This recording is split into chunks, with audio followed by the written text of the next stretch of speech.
Готов ли си? Отговорът е да.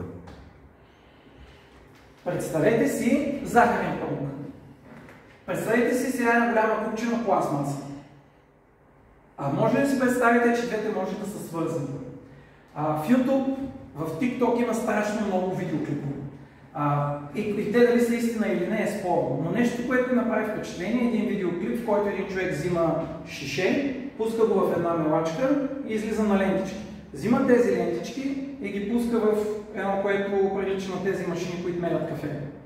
Взима прахта, слага я в машина, която пак прилича на машина за захарен памук и с една пръчка събра такова приличащо на захарен памук върху пръчката, но това бяха всъщност влакна. Влакна от пластмаса. И след това той направи прежда, завия на едно кълбо и изплете с машина от Китай, от AliExpress, едно такова цилиндрично, завърза го отгоре, зави го и стана шапка. И аз бях казал, това не е наистина. Обаче, когато някога се съмнявате дали е истина или не, проверявате в Google. И се оказа, че има стартъп от 2011, които са базирани на точно тази идея. Те в 2011 са почнали, в момента се бяха развили до една фирма, тяхната машина беше супер голяма, но те изсипваха пластмасата и тук един човек пак, като с захарен памук, събираше супер големи такива, като вълна от влакна. И това, което те правяха е изолация. Тъпчеха ги в едни нещо и правяха изолация. Но ето един пример как пластмасата може да бъде преработвана. И затова си казах, добре, може да измислим нещо, което в домашни условия, в гараж, в мазар, по този начин всеки едно домакинство или част от домакинства да преработва пластмаса.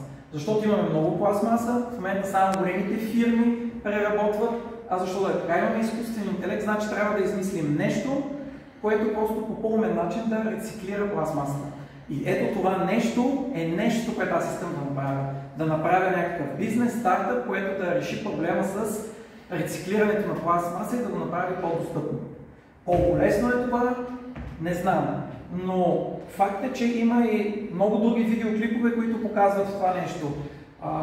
Примерно в случай имаше стартъпи, които пак използват тези влакна и правиха табели на фирми, логота на фирми и така нататък. Така че аз вярвам, че първо мога да почнем с малка стъпка да изплетем нещо малко, било то гривнички, да покажем на хората, че всичко това е възможно и след това да измислим голям стартъп. Така че това е моята идея. В случай свърши по-бързо. Гледах. Но това ми е презентацията.